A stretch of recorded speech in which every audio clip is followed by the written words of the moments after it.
Successfully complete their degrees, no matter how prepared they are for university. I kind of feel I'm preaching to the converted here. We all know that increasing pressures that students have to pass, and pass well, that they should not just pass exams and receive degrees, they must also attain real workplace skills. Lots of complaints from the world of work about graduate readiness and so on, and we've seen a lot of that with graduate attributes. That tertiary education will instill in students a willingness to contribute as global and local citizens, and a big focus on decolonizing the curriculum. What does this mean for academic staff? How can we respond in a productive way? And I'm going to talk about that quite a bit today. So there's also been a very interesting study, I think it was led by Brenda Leibovitz, on learning to teach, and very interesting. What they said is that there is qualifications would give academics the understanding needed to teach and respond to the enormous expectations. Too few academics are enrolling for these professional qualifications. I mean, obviously we all know that there are lots of informal staff development projects that are being rolled out. Not even half of South Africa's 26 public universities offer such programs, but very importantly, what emerged from the research was that academics learn to teach through both formal and informal methods. So this isn't about formal or not at all. And I think that's very, very important. The WITS context, I'm not going to talk too much about that, but there's a lot of expertise, as I alluded to earlier, in teaching and learning. So launching this qualification was a fantastic opportunity to harness that expertise from all over the university, which is generally quite uncoordinated. And to establish a discourse about good teaching practice, to acknowledge that higher education has changed, and very importantly, to build identities not just as academics, but as teachers of their disciplines. And we have noticed that this is a changing, this is a trend that many more academics are starting to see themselves as teachers of particular subjects. And what's happened as a result of the PGDip, and maybe it's just happened anyway, is that quite a few WITS academics have enrolled for higher education qualifications in higher education, in masters and PhDs, in, for example, assessment for learning, curriculum development, and so on. There's been definitely building the field of higher education in more recent years. And the obvious purpose of the course, which is to break down barriers and silos. And that second point, I think, is particularly important. And we've had a number of people on our courses who are in support roles in the university, who work in library spaces. We've had 4 librarians doing our qualification, who work with students. And it's trying to break down those barriers between research and teaching, as we've discussed. And one of our participants said, I've been involved for many years in academic development and professional development in higher education, and have always been an advocate for lecturers being required to have an education qualification, as they do for schooling.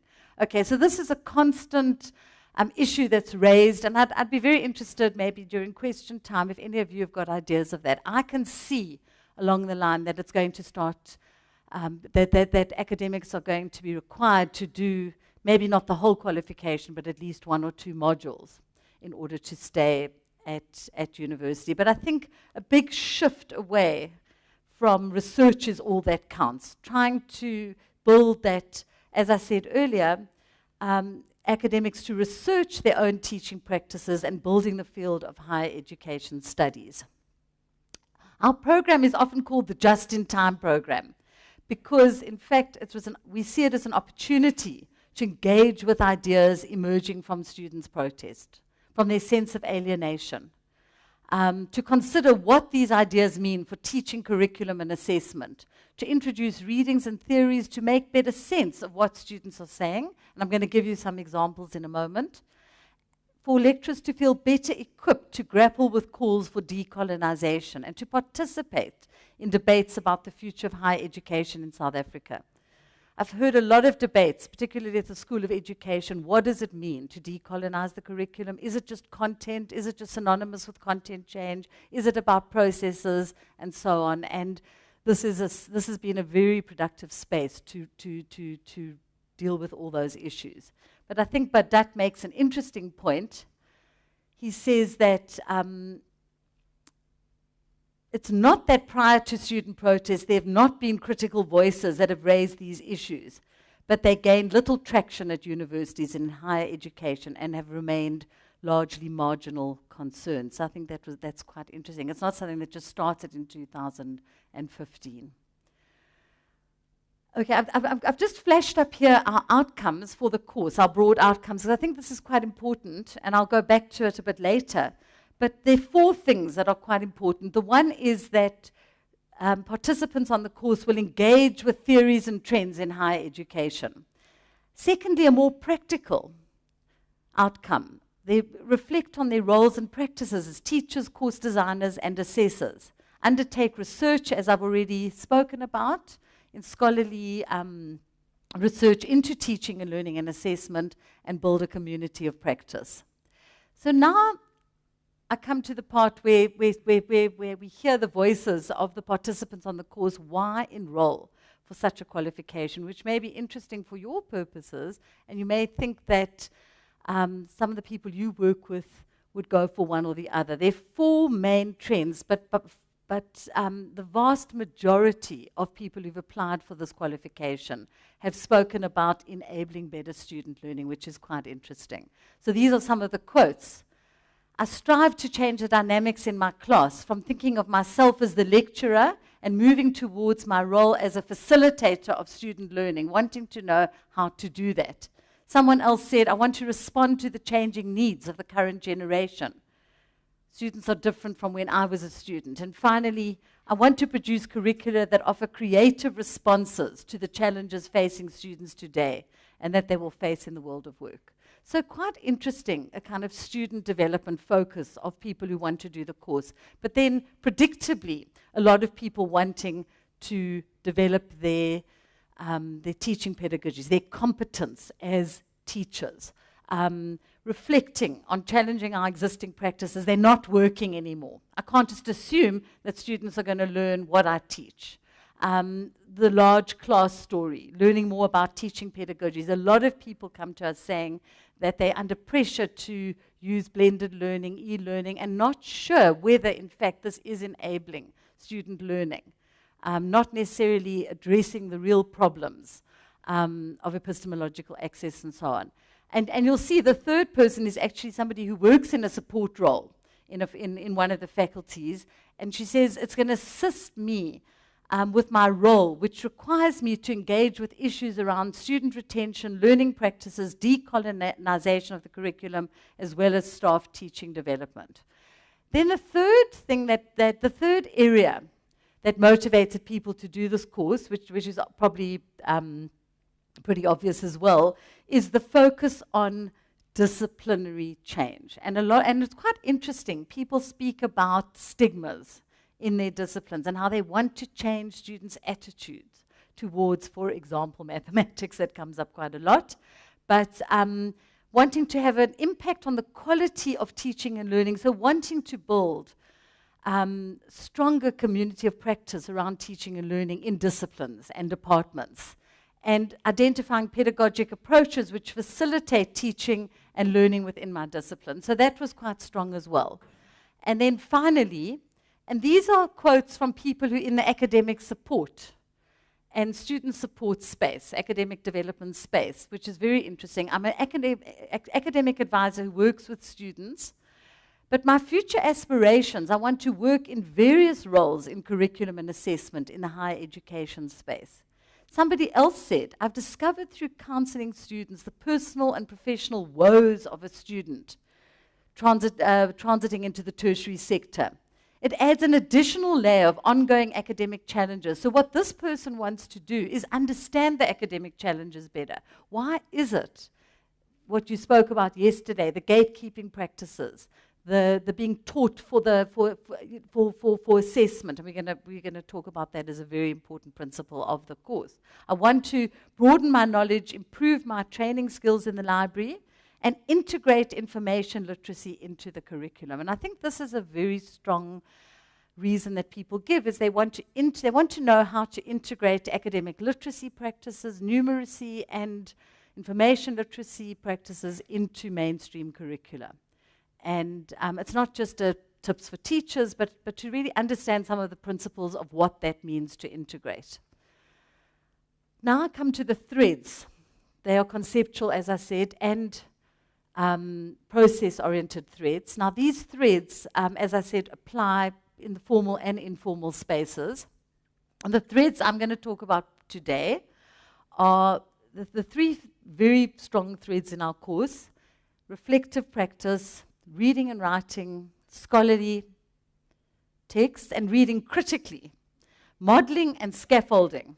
And that's something that strikes me all the time, is our constant modeling on this course for lecturers, and scaffolding, so that they in turn can use some of the approaches in their own teaching context. But there are lots of mirrors. The way that students are in our course actually parallels quite strongly with how students are. In fact, I got an email this morning from a student who said she's very upset because she didn't get a first, like her friend who got a first, and they worked together. And I thought, my goodness, these are lecturers at university fighting for marks. So there are a lot of similarities. Concepts: epistemic access, alignment, modeling, scaffolding, and assessment for learning. I've repeated modeling and scaffolding, sorry about that. Epistemic access, Ian Scott gives a very good definition. He says that it goes alongside physical access. So students don't just have physical access to the university. I'll just read you what he says about it in a recent article. And I'm sorry that he's left the conference, because I would have liked, because I know that he's changed some of his ideas about epistemic access. Sorry about this. He says that epistemic access allows the student to engage productively with concepts, discourse, practices, and ways of thinking of the discipline. And he says we forget about this. We're always talking about physical access to the university, but it's about ways of thinking, being, and practicing in the discipline. Okay, so developing practice, very interesting. I mean, I've done quite a bit of research on reflective practice in higher education. Bard says that this is about engaging participants deeply in the artistry of reflection in order to turn their experience into learning. This may seem obvious, but it's interesting how Beatty says it makes the difference between 20 years of experience and merely 1 year of experience repeated 20 times. And that's quite interesting, because some of our participants in the curriculum course, they have to interview an old-timer in their discipline about some of their conceptions and understandings of curriculum. And very often they say, you know, they've been around for 30, 40 years, but they didn't talk about students. Or they didn't seem to be learning from what was happening, which is quite interesting. Reflective practice is to reevaluate our teaching experiences in order to change our future teaching practices. But very often what happens is reflective practice is sparked by dissatisfaction with something. And we use that quite a lot in the course. Something that's gone wrong. For example, a whole bunch of students suddenly plagiarize in fourth year, which I had a few weeks ago. What has gone wrong with that? Why at fourth year are students plagiarizing? It's really a very worrying thing. But maybe it says something about the way we've set up the course. It's not necessarily, you know, there's a whole lot of stuff going on there. And building that common language, and that's really important, is that lecturers feel that no one's going to be sitting in on their classes and giving them advice and judging them. We need to develop that capacity to judge our own practices and to understand the criteria of what makes a good teacher. Also, what's emerged in this course is that certain disciplinary fields do not have a tradition of reflective practice. Quite a few of our participants have said to us, it's actually frowned upon. It's not something we do, is reflect. So to build that in, And we also assume, and I think some of you have probably experienced this, that just asking students to reflect doesn't mean that they're going to reflect. Students need to be taught how to reflect. In fact, Perkins says it's a developable capacity that has to be built into the curriculum alongside the normal curriculum, the meta-curriculum. It's not an easy thing to do. So I'm going to give you an example of something we do on our course right near the beginning. I'm sure some of you have used this technique before. It's called a critical incident analysis. The participants have to focus on a teaching event or experience and examine it carefully. This is a problem that they've experienced, like that plagiarism one. It's not a routine occurrence. It usually gives you some kind of inner discomfort. And what we do when students have identified the problem is we do a whole process of speed dating, which I was going to do with you today, but there are too many of you. So everyone gets a chance to talk about their problem, their critical incident, and talk to as many people as possible. And then we give them some questions for them to reframe, to rethink that incident. What happened? Why did it happen? Were there consequences? Could I have done something differently? What could have been the consequence of responding differently? So it's trying to instill a kind of reflective way of being and doing in the course from the word go. And students often say that the different feedback began my process of reflection. They're allowed to resubmit their critical incidents, to explore my quest, to unpack the difference. This person was exploring the difference between experiential and transformative learning. And these are other responses from students. Reflection ran through the course like a golden thread. I was initially very resistant to the idea of reflection, but have come to the conclusion that reflecting critically about everything that I do as a teacher is key to being a good teacher.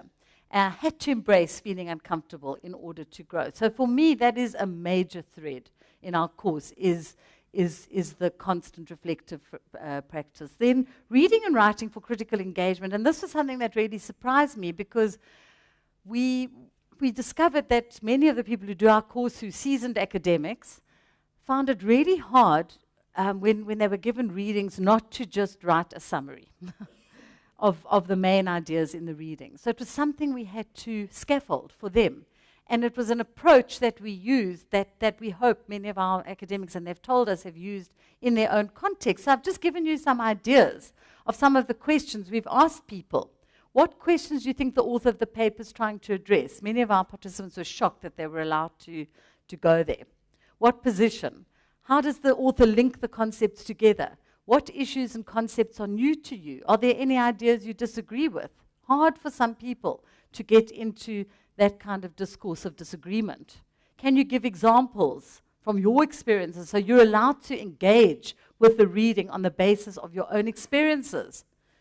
Has the reading provoked new questions? Which arguments do you find particularly illuminating for you as a lecturer in your discipline? And interesting, this is what some of the participants have said. We require them to do 5 reading responses for each module, so it's a lot. So they really get into the practice of doing this. They were a most challenging activity, as they required one to engage actively with the text. This forces one to evaluate one's values and experiences in the light of the writer's comment, with a view to rejecting or accepting his viewpoint. And for some of the students on our course, it was an absolute revelation that you can actually learn through writing. Through writing and sort of finding your voice, students often don't know what that voice actually means, but through writing, you actually can develop your thinking. There's a strong relationship, and many people had thought you write to be assessed, to show what you know. So we use a lot of writing and reading techniques in the course. And then this is a very common thing. Many of the people from commerce and engineering said they struggled to write in the first person. I've been trained for 10 years to only write in the third person, and your opinion does not matter. What do the facts say? I was surprised at walking into the first lecture and being asked, what is your opinion? I was shocked into silence. So interesting. And yeah, there was a lot of that. I'm now going to talk about a thread in our course that is probably the strongest thread, conceptual thread, and that is moving away from deficit conceptions of learning. I just want to check how much time I've got. Is that all I've got left? Oh my goodness, I've been rambling on. Okay, no, 10 is fine. Okay, so what we use in the course as a fundamental kind of approach is Biggs and Tang's notion of the levels of teaching competence. What these are teachers' theories of teaching, actually. And often junior or inexperienced teachers will say that learning is a direct result of individual differences. It's the focus on student differences. Blame the student theory of teaching. So failure is due to a student deficit, not having the right ability, attitude, motivation, etc. I mean, I notice this a lot, even at the School of Education. You're in the staff room and students are being slagged off all the time. Can't do this, can't do that, weren't prepared, etc., etc., etc. It's a very common thing. Globally, it's been well documented. Biggs and Tang are working in China at the moment. But the second theory is about blame the teacher. So there's this idea that if you get your teaching methods right, you get better PowerPoints, you fix up your teaching, you go on courses, how to use e-learning in a more creative way or whatever, that's the focus. So it's about blame the teacher. But the failure is due to the teacher not having the right consequences. And what Biggs and Tang argue is the most sophisticated theory of teaching and learning, which hopefully we're moving towards, although we operate with them all simultaneously, but is a learning-focused approach, where the focus is on what the student does. It's about how the student constructs understanding, meaning, and so on. The view of teaching is about what it means for students to understand concepts and principles. What kind of teaching and learning activities are required to reach those understandings? And I think what's interesting for me is that in this course, we get students to think about, one of the activities we do, we get them to draw the ideal student and the actual student. And just have a look at this list. Some of you, I'm sort of challenging you as well to think about where you fit here. But with the ideal student, you can see that there's a very fixed conception. A lot of our participants, this was this year's class, they say that an ideal student writes well, has sound core knowledge, intelligent, is challenging, self-regulated, but the actual students at WITS today are lazy. They lack focus, they come to class late, they're on the phone, they rote learn, they spoon-fed, they surface. I think the research in higher education on surface and deep learning is not about labeling students, it's about how different contexts promote different approaches to learning. But then what we do, after a couple of readings and exposing participants on the course to various ideas, we ask them to change the way that they characterize diversity. And we find ways of getting people to reflect on their teaching. So I'm just going to read you one extract from a seasoned lecturer at WITS. In fact, she works with me, who writes a lot about her experience at UCT. Her name's Thabisile Nkambule. And I think we read quite a bit of quite a few of these examples of how people have struggled and had to negotiate their way through university. What Nkambule says is, after the battle with my father, the last thing I expected in my first psychology tutorial was a patronizing statement from the young white female tutor. My experience is that students from previously disadvantaged backgrounds struggle with psychology. Are you sure you want to do psychology, considering your school background? This statement was uttered after I tried to express myself in my poor township English and was used to position me as a student who would experience challenges with the course. Within this learning context and with these stereotypical statements at my first tutorial, I could have developed a negative attitude towards the course and the tutor. And she goes on to say that it confirmed her what she'd heard about racist practices. In particular, I had to adapt to a different culture of teaching and learning, such as note-making in a lecture and preparing for tutorials, adapting to unfamiliar uses of English, the fast pace and accent of the lecturers, reading thick psychology textbooks with understanding, and often going to the library. This was challenging for me because I was used to code mixing and a teacher-centered, teaching approach at school, had not been prepared for this way of teaching and learning. It became clear to me that students from disadvantaged backgrounds were expected to assimilate to this university culture, and it was taken for granted that all students understood the university's way of doing things. And she talks about how she eventually managed to overcome some of these obstacles, material, academic, and so on, and she's in fact got 2 PhDs now. And then what we also look at is our Wit student newsletter, Vuvuzelo, often has pieces by students on their experiences. One student said, I remember my first month when I got to university, I worried so much. One of my biggest issues was my thick ghetto accent. I wasn't worried about my first university essay that was due in 4 weeks, or the fact that I had my first psychology multiple choice quiz. Instead, I was focused on wanting to sound like I'd gone to a private school and use the word like in every second sentence. And she said she remembered the sick feeling of being asked a question. And then she said the trick is not to try and conform to the norm. She gives some strategies. It was only when my tutor marked and returned my essays that I realized how smart my ghetto self is. I would always get pleasantly surprised at her comments. It was not that I didn't get it, I just a different perspective. The more I read and argued, the smarter I sounded. So what's interesting is just reading some of these is a real eye-opener for many of the participants on the course. Okay, I'm not going to go through these because I think we're running out of time. Am I right?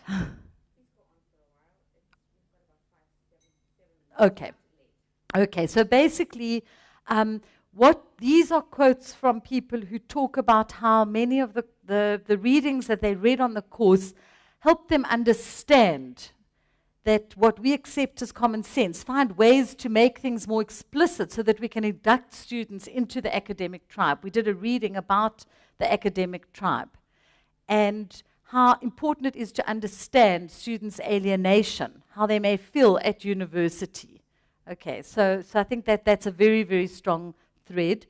I'm going to go quickly through also a very important conceptual thread, which I think most people here have come across at some point, but this whole notion of alignment, and that very often, and you spoke about it yesterday in your talk, that there's an alignment between what the students do in the assessment, but that might be out of sync with the teacher's intention, which may be to develop deeper engagement with material.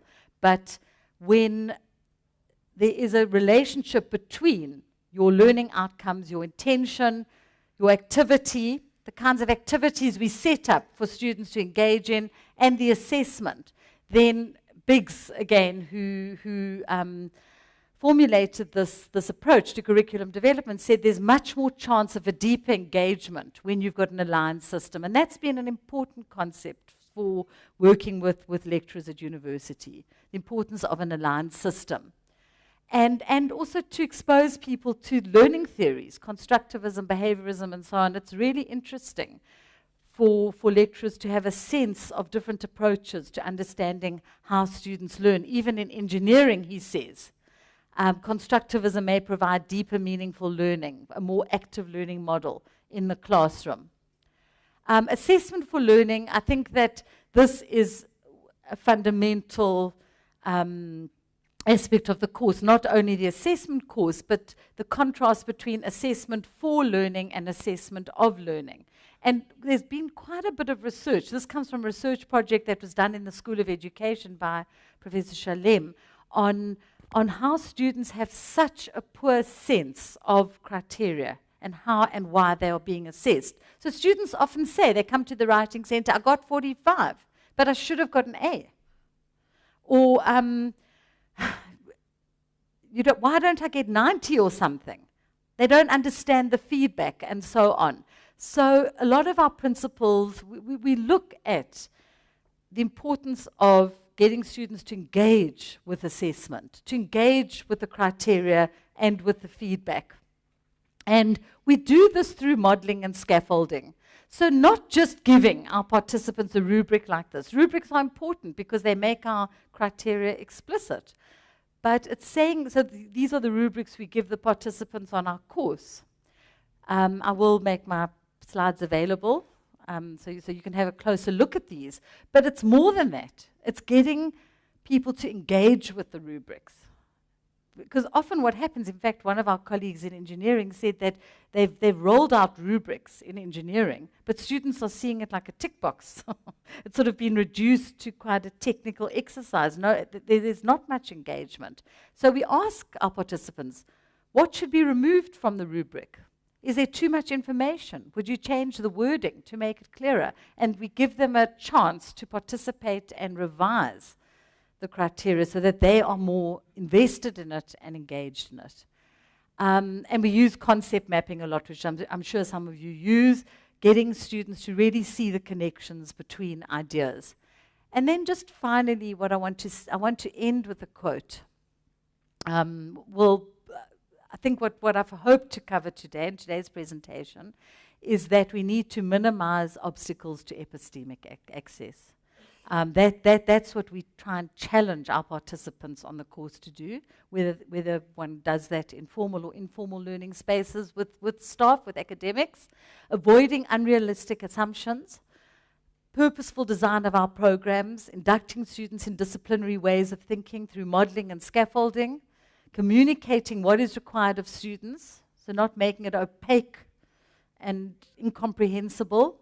Someone did a study in the Faculty of Humanities at Wits. I think the word discuss was used in about 28 different ways and meant 28 different things. And these students have to work out, what is required of them. And then I'm ending with a quote which came out of a CHE report in 2010, because I think it's quite controversial, but I think it's on the cards.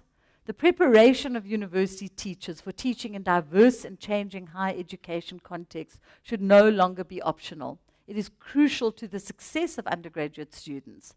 Knowing how to teach in ways that engage, challenge, and transform undergraduate student learning is a complex task for which university teachers must be specifically prepared.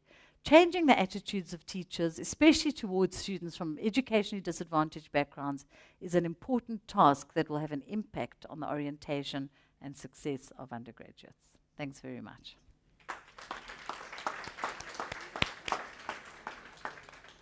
We have some time for questions.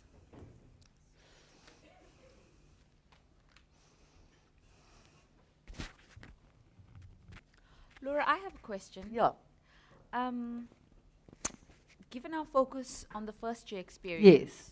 I wondered if you had some suggestions, given the sort of very strong recommendation from the Council for Higher Education. How does one actually go about the sort of nuts and bolts of preparing university teachers for teaching first year students? Well, I think that a lot of the threads that I spoke about today, the principles, the concepts, the methods, I think are particularly relevant for first years, and for addressing that transition between school and university. I mean, one of the things that we do as well, and I think this is quite important, is our whole approach to academic literacy has shifted. It's not about students learning to read and write in a decontextualized way. In a study skills course or a language course, there's been much more emphasis on integrating reading and writing. So lecturers have to take responsibility. So at Wits, for example, we've got writing intensive courses that are being rolled out. I think they might be doing so at other universities as well, where lecturers can apply to have their courses with a particular reading and writing focus. And I think that lecturers, there's a lot of scope to work with lecturers on building those sorts of courses, which are much more geared to recognizing students' experiences, how they manage their own agency as well, but also ways of embedding the reading and writing practices into the courses, so that so that there's meaningful engagement. So, for example, those reading response questions, I mean, those are quite sophisticated, but one could adapt those for first years. So you don't just say to first years, read this article, this text, and often it's incomprehensible, and students really struggle. And we know, if we've done a lot of work in the national benchmark test diagnostic side of things, and we know that our first year students, even those who did brilliantly on the academic literacy NBT test, and this is very interesting. They still had issues with vocabulary, with reading between the lines inference, extrapolation, and so on. So it's really understanding how to take one's existing courses and make them more reading, writing, embedded, and learning-centered. It's not so much about student-centered, but learn that the heart is the learning, how students are engaging, as Biggs would say. Move away from deficit. It's the students, the teachers, but it's about setting up activities to enable that learning in a scaffolded way. And also assessment for learning. I mean, I think that's really important. I mean, you know, obviously not all students can pass, but try and make the assessments as explicit as possible, as clear as possible, and as meaningful as possible. Laura, Yeah. I just want to say, I think the quotes that you shared with us were so powerful about undergraduate and postgraduate experiences, Yeah. particularly that one from the student of psychology. Yes, And yes. I think it would be helpful if we just shared, I know you had the reference from your Yes, colleague, yeah. the journal in which it was published. Sure. I'm sure a lot of people would like to read. Yeah, there's a journal you'll find fascinating where I think 4 of my colleagues, all from the School of Education, shared their experiences along these lines of how it was for them as students. But yeah, I chose Dr. Nkambule's extract because I think it's quite powerful in showing how she felt and was positioned as a first-year student, but also how she overcame. You know, she challenged those subjects, you know, the way she was constructed. So I thought that was quite powerful. But I'll share it with pleasure. There's a full journal devoted to it, 2014. Yeah. Yeah. Question from Vanessa. Yeah. Good morning. My question, look, I think the work you're doing in the PGDip is excellent, and it's great work, and I think there's a great need for lecturers to really, those who don't have the professional teaching qualification, to do this. But on the other hand, I was just wondering, and it's not a criticism, but I would like to know how relevant is this for academic developers, people working in ADC, people working in student affairs. How does this relate to our work? I can see how it relates to my work, yes, but I was just wondering. And there's certain I think you also indicated that at the WITS, you do have people who are not really involved in academic teaching, just doing this course. Librarians, now, my question is, how do they do this course without being in the classroom? Okay, very good question. Okay, it's always, every year we have this question, because for one of their projects, they have to research their own teacher, they have to find a problem regarding assessment, and it's called the puzzle, and really find a way of problem solving around this problem to do with assessment. And very often the librarians or people who are working in those spaces, student support, counseling, academic development spaces, don't have a specific context. So in that case, they talk about the way they work with staff. Okay, or the lecturers they work with, how they experience or what they've observed. So it may be that they're working with somebody who's using a particular way of assessing students that's very problematic. But I think you make a very good point there, and I have spoken to some of the people who've done the course to ask them what they, and I think I showed a few quotes about what people said about how students are often tripped up in the way that courses are taught and assessed. And it's quite important, I think, for a more holistic understanding. So even when one's working with students, to have a sense of what some of the teaching and learning issues are.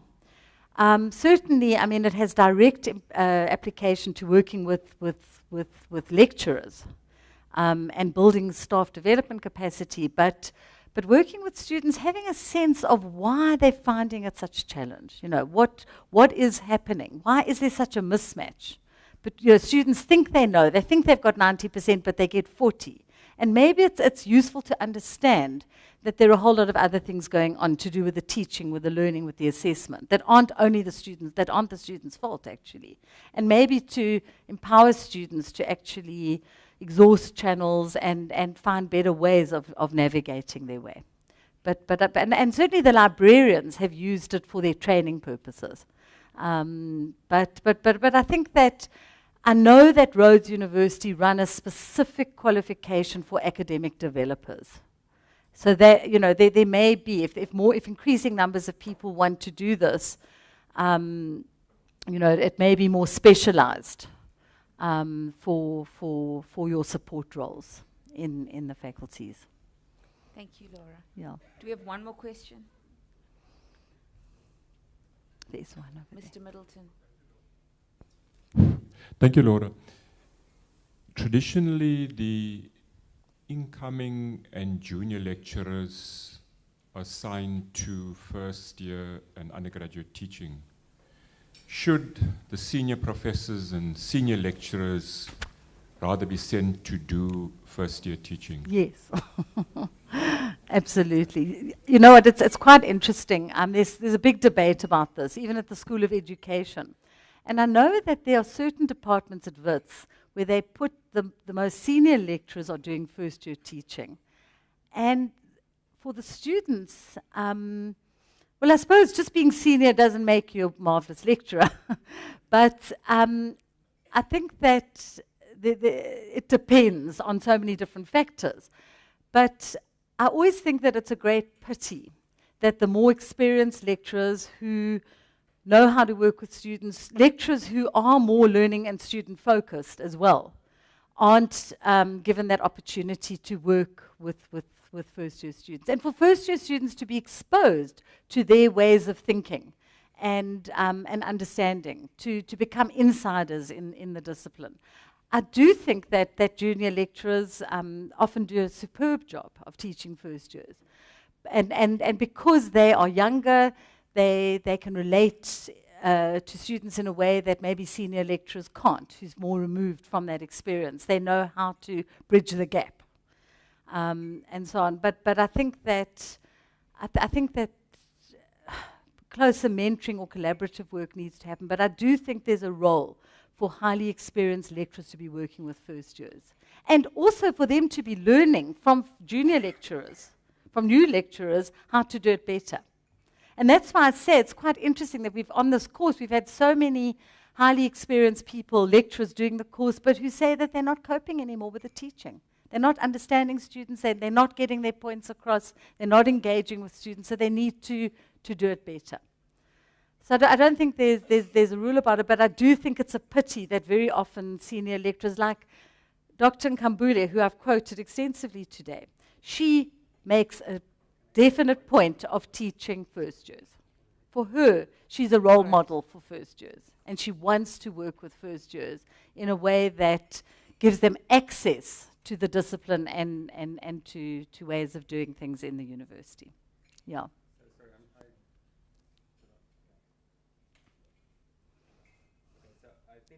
I think our time's up. That's why Ancilla is standing there. But I would want a very short view from you, because I increasingly see first year teaching as a specialized activity. Doesn't matter who does it, whether it's a junior or a senior, but I see it as a specialized activity. In other words, if a senior person is going to do it, they must meet certain requirements, I almost want to say. And if a junior person is going to meet it, they must meet certain requirements. I think that's excellent. I agree with you. I think that that's such a good suggestion. I think that some people do it instinctively, and they know how to work with first years. And we've had quite a lot of experience in setting up activities that are appropriate for first years, but I think it requires training and specialization, regardless of whether you're senior or junior. I completely agree with that.